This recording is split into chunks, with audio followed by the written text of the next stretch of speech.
Oh, hi wrestling fans, thanks for clicking the dreaded D-Rose Report. News for the day is the Raw brand show. Yeah, I tell you what, you can either join the armed forces or you can become a wrestler, join WWE. See the world. The Raw brand just showed up in Russia, and they're preparing for their first ever Moscow night. And as noted before, Triple H was added to tonight's show too. Former WWE Tough Enough winner and possibly a new roster member, Remy Faki. She's scheduled for court today in Michigan to answer charges on drunk driving, and probably the answer would be yep. Alright, word is that Hall of Famer Mean Gene Okerlund remains undefeated after teaming with Sheamus on SmackDown last night on their Super Raw show, or the SmackDown show, and defeated the team of Daniel Bryant and Alberto Del Rio. Gene previously defeated Mark Madden in a WCW street fight, and also teamed with Buff Bagwell ages ago to defeat Canyon and Madden. Gene knows how to pick him, don't he? Anyway, as noted before, there's people backstage at WrestleMania 28 that were talking about how good the Undertaker looked in the ring. And it's his belief, for you people that love the Taker, that he will at least work WrestleMania 29. Word now is that Taker will likely work several more WrestleMania events from here on out. So 20-0, maybe it's a round number, but he's ready to go some more. And who wouldn't? Working 1 or 2 days, one match a year, and just show up on some television tapings. I don't know how much you got. I'd like to find out. Hey, birthdays. Happy birthday to 3-time ECW Tag Team Champion Balls Mahoney, 40 years old. 40-year-old Balls. Well, that's something. And WWE Hall of Famer Harley Race, 69 years old. And 3-time WWF Intercontinental Champion Goldust, 46. And the return of Brock Lesnar has WWE people wondering if it's going to help the career of Michael McGillicuddy. Why is that? Well, Lesnar and McGillicuddy's father, Kurt Hennig, were very close friends. As of last week, there hadn't been any discussion about pushing McGillicuddy, but it's said that Lesnar's clout can't hurt McGillicuddy's standing with the company, and I wish they would change his name. I'm saying that. On a related note, McGillicuddy worked his NXT match last night against Tyson Kidd with a case of food poisoning. The match received rave reviews from people backstage, including Road Dogg BG James, and Kidd versus McGillicuddy will air on tonight's NXT. You know, I got a feeling there's some roster cuts going to be coming up, and Tyson Kidd may be right on that short list. I hate to say it, but JTG be another one. Yeah, we'll find out. I name off a few more I do believe is going to be on it. And as noted before, FCW star, this guy won't be. He's just getting a good start. Dean Ambrose wrote on Twitter that he was sent home last night from last night's Super SmackDown in Hampton. Foley wrote that he had a problem at SmackDown and took care of it, referring to Ambrose being sent home. For what it's worth, talk is that Ambrose really was sent back to developmental, but not because of anything that had to do with Foley, and not permanently. Unconfirmed talk said that there's an important developmental meeting going to be held today, and today will be the official return of Terry Taylor to the company. Most likely they want to introduce him to everybody there. And Taylor's been rumored to be heading up from a new WWE developmental project in Stanford near WWE headquarters. So it may be the move from Florida to Stanford, what they're going to be talking to him about. And everybody's going to have to relocate. Back to Ambrose. Anyway, here's some sort of more of his tweets after saying he was sent home from SmackDown. He says, "Too angry to type," he says. Well, then stop it. "We'll discuss more when I feel like it." Lost generation, he says. He said, "I'm really mixed up." He went rambling on. Anyway, Foley wrote on Twitter that he asked WWE officials if he and Jim Ross could call the Hell in a Cell match at WrestleMania 28 between Triple H and Undertaker, and he wrote on Twitter, he said, "I wish I'd have been a small part of Hell in a Cell." Early about me and JR, really about me and GR doing commentary. I guess like half the idea. Something like, let JR call it. Foley also said if he feels like he could take one more big bump, it's left in him. He says, I know which superstar he says I would want to do the last bump with. He wrote, he says, I believe I could do more, bumps. There's more bumps left in me, delivered on my terms with a superstar who respects what I've done. My final bump came as a vision to me, he says. I know what exactly I want to do and where I want to do it and who I want to do it with. I said that back when I was in high school.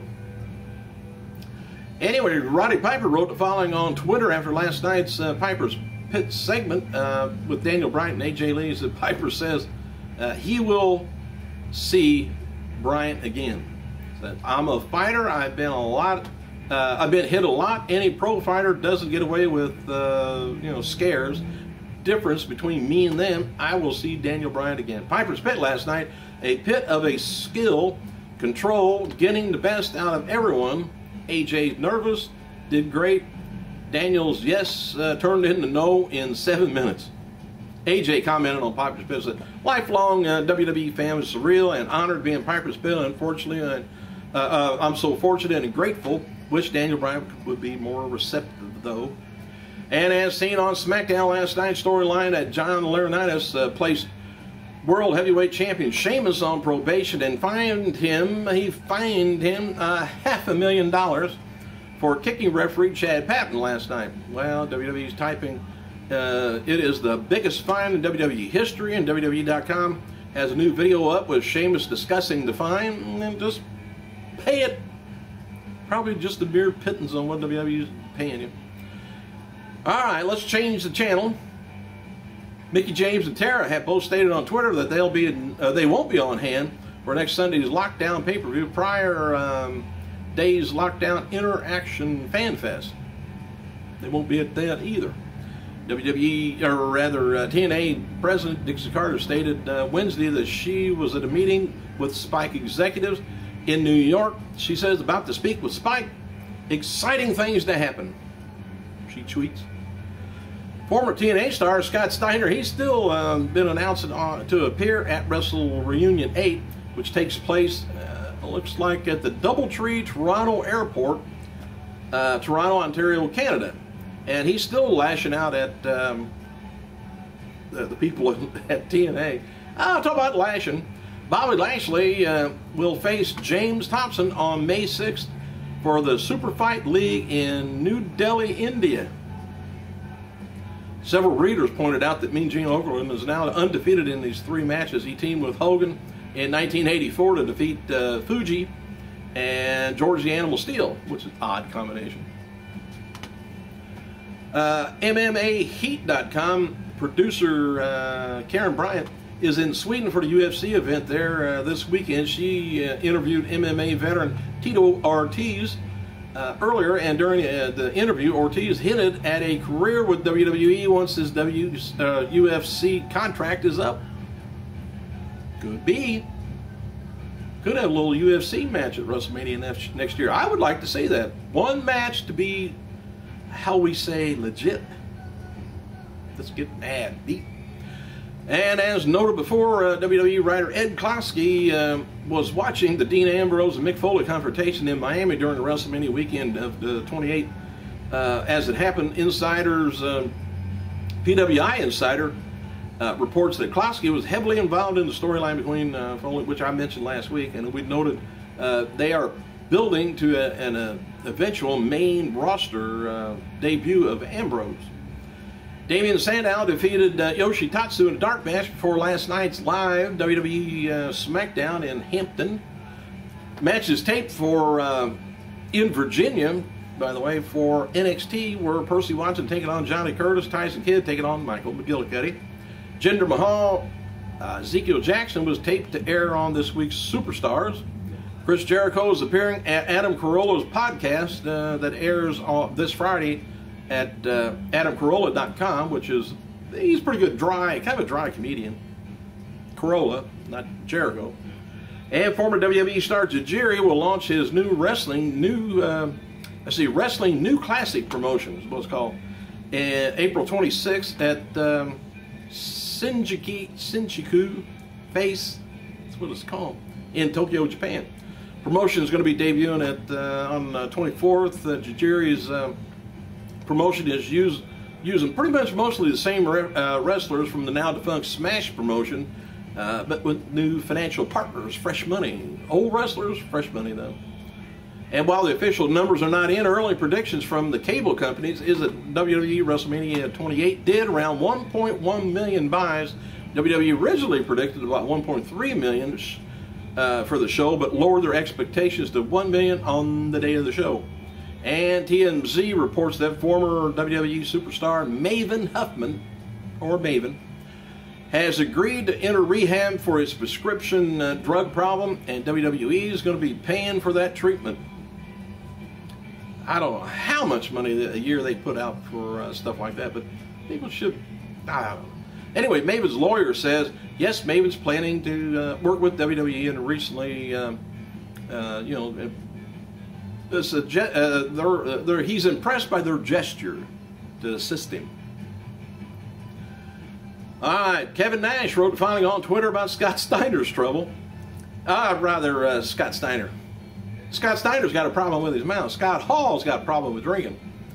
Anyway, Kevin Nash talked about Scott Hall. The only person at this point who could help Scott is Scott, which he said, I think, last year. And those of you who think otherwise are lost to what addiction is. Former WWE Maria Kanellis, diva, defended independent wrestling after receiving an inflammatory message on Twitter saying that she should get a real job rather than waste time at Ring of Honor earning $100 per show. Hell, I'm ready for it. She wrote, where do you think your precious WWE superstars come from, Ring of Honor and Indies, making maybe $100? Working their asses off, hurt, tired, working 2 jobs, driving everywhere. These are my boys now, and I don't you dare insult them. I'm proud of what I am, or where I am. Ring of Honor weekly television show tapings is going to be beginning to air on KFDM in Beaumont, Texas, April 22nd. Show airs at midnight. There's not very many cable companies carrying that show. But you can't get it on the internet here. Look around. Actress Jessica Alba, this is kind of weird, stepped into a wrestling ring Monday to film a YouTube commercial in Los Angeles, California. Her opponent was former WWE star John Morrison. And the official website of Us Weekly has published a photo of Alba applying a headlock on Morrison. I would rather be in a head scissors with her. Hey, thanks for clicking, you guys. I better go.